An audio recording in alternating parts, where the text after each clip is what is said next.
الشيطان الرجيم بسم الله الرحمن الرحيم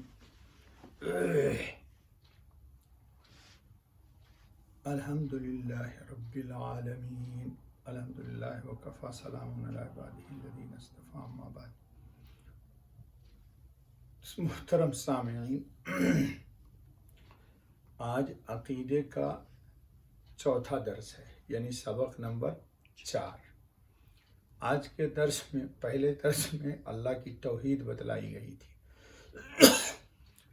پوری کائنات عالم مل کے اللہ پاک کے کمال کو اور اللہ پاک کی بے مثل و بے مثال ذات کو سمجھانا چاہے تو انسان کی پوری زندگی کھپ جائے، گزر جائے، لیکن وہ ممکن ہی نہیں ہے۔ بزرگوں نے کہا کہ دنیا جہان کی جتنے بھی درخت ہیں سب کا قلم بنا دیا جائے، اور جو دنیا میں سمندر ہے ایسے 7 سمندر کی روشنائی ہو، ما نفدت کلمات اللہ، تو بھی اللہ پاک کی تعریف ختم نہیں ہو سکتی۔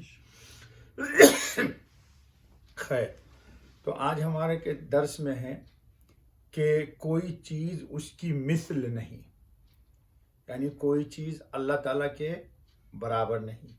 پھر قرآن کریم میں عقیدہ یہ دیا گیا کہ فَلَا تَضْرِبُوا لِلَّهِ الْأَمْثَالَ، اللہ تعالیٰ کی کوئی مثال بیان نہ کرو۔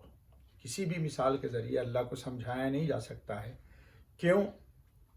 کہ اللہ خالق ہیں، ازل سے ہے، ابد سے ہیں، اور دنیا میں جتنی بھی چیزیں وہ سب مخلوق ہیں، تو کسی بھی مخلوق سے مثال دی جائے گی تو اللہ تو خالق ہیں، تو اس لیے اللہ نے کہا کہ کسی چیز سے اللہ کی مثالیں بیان نہ کرو۔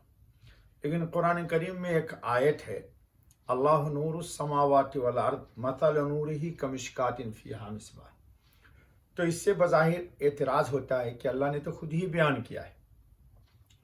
تو ہمارے اہل سنت والجماعت نے جواب یہ دیا کہ یہ جو قرآن میں ہے فَلَا تَضْرِبُوا لِلَّهِ الْأَمْثَالَ، اس کے معنی یہ ہے کہ اللہ تعالیٰ کے لیے گھٹیا قسم کی مثالیں نہ دوں۔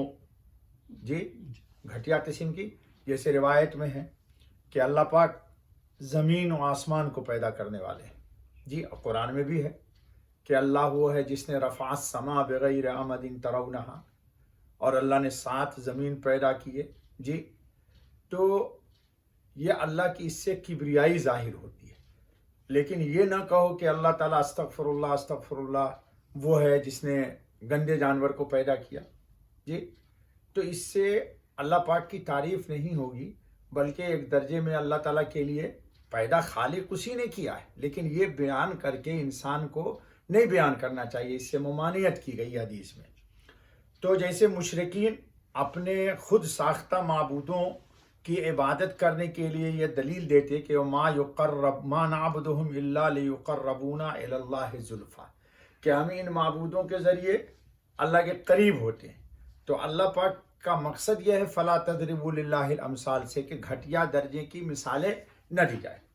حضرت مولانا تھانوی رحمۃ اللہ تعالیٰ علیہ نے، حکیم الامت نے بہت اچھی بات فرمائی کہ اللہ تعالیٰ کی مثل کوئی شے نہیں، کوئی چیز نہیں، لیکن سمجھانے کے لیے مثال دی جا سکتی ہے۔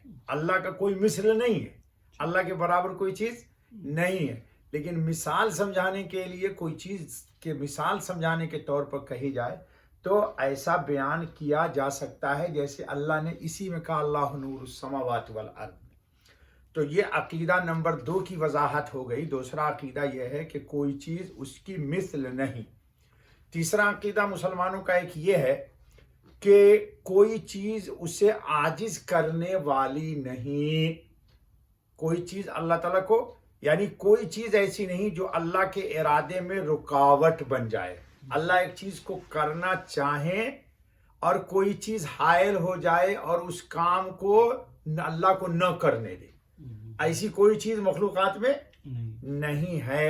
اسی طرح کوئی چیز ایسی بھی نہیں کہ اللہ تعالیٰ چاہیں کہ یہ کام نہ ہو لیکن وہ چیز اس کام کو کر دے۔ جی، بہت مشہور حدیث ہے، روایت ہے ترمذی میں کہ حضرت ابن عباس حضور کے غلام تھے، ایک روز پیچھے بیٹھے ہوئے تھے، چھوٹی عمر کے تھے، تو حضرت خاتم النبی صلی اللہ علیہ وسلم نے ان کو متوجہ کرنے کے لیے 3 بار کہا یا غلام یا غلام یا، ہر بار وہ کہتے رہے یا رسول اللہ میں حاضر ہوں حاضر ہوں حاضر ہوں۔ پھر حضور صلی اللہ علیہ وسلم نے ان کو سمجھایا ایک بات کہ آج یہ بات ذہن نشین کر لو، خوب پختہ عقیدہ کر لو، کیا کہ پوری کائنات عالم اگر جمع ہو جائے تم کو نفع دینے کے لیے تو نفع اللہ کی مرضی کے خلاف نہیں دے سکتی، اور اگر اللہ تم کو تکلیف دینا چاہے اور کوئی دنیا چاہے کہ تم کو تکلیف نہ دے تو نہ نفع پہنچا سکتی ہے نہ کوئی تم کو تکلیف دے سکتی ہے۔ اور یہ بات بالکل 100% صحیح ہے۔ میں نے شاید درس میں کہا تھا کہ پوری نمرودی طاقت ابراہیم علیہ السلام کو جلانے کے لیے تھی لیکن نہیں جلا سکی، جی نہیں جلا سکی۔ پوری طاقت فرعونی تھی کہ موسیٰ علیہ السلام کی جگہ موسیٰ علیہ السلام جیے ہی نہیں، کیونکہ اس کو پتا چل گیا تھا کہ ایک بچہ آنے والا ہے، لیکن وہ اللہ کی قدرت اسی کی گود میں پال لے چلا پڑا، اور موسیٰ علیہ السلام ہی ذریعہ بن گئے اس کے غرق ہونے کا، وہ تو نکل گئے، وہ ڈوب گیا وہیں۔ تو اللہ پاک کی قدرت کو سمجھنا یہ بہت ہی ایمان کے مضبوط ہونے کی دلیل ہے۔ جس شخص کا ایسا ایمان ہو جائے گا نا اس کو بڑا مزہ آتا ہے، اس کو بڑا مزہ آتا ہے۔ ابھی آگے آ رہی ہے بات تفصیل کے ساتھ۔ تو کوئی بھی چیز اللہ کو عاجز نہیں کر سکتی اور اللہ پر کوئی غالب نہیں ہو سکتی۔ کوئی بھی چیز نہ عاجز کر سکتی ہے اور نہ غالب ہو سکتی ہے۔ اللہ تعالیٰ نے قرآن میں بھی کہا ہے واللہ علی کل شیء قدیر، اللہ ہر چیز پر قادر ہے۔ وکان اللہ علی کل شیء مقتدرا، اللہ پاک ہر چیز پر کامل قدرت رکھتا ہے۔ ما کان اللہ لیعجزہ من شیء فی السماوات ولا فی الارض انہ کان علیما قدیرا، یہ سب قرآن کی آیت ہے۔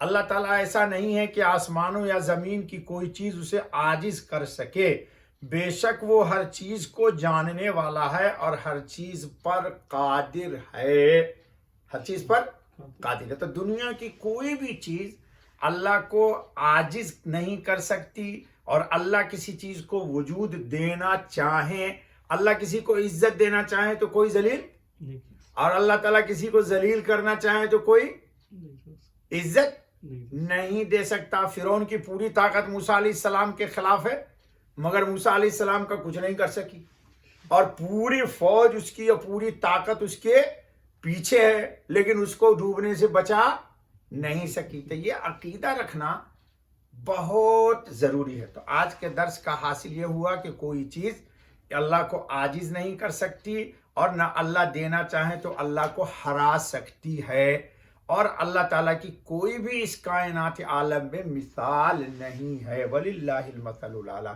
اللہ ہمیں آپ سب کو توفیق عطا فرمائے۔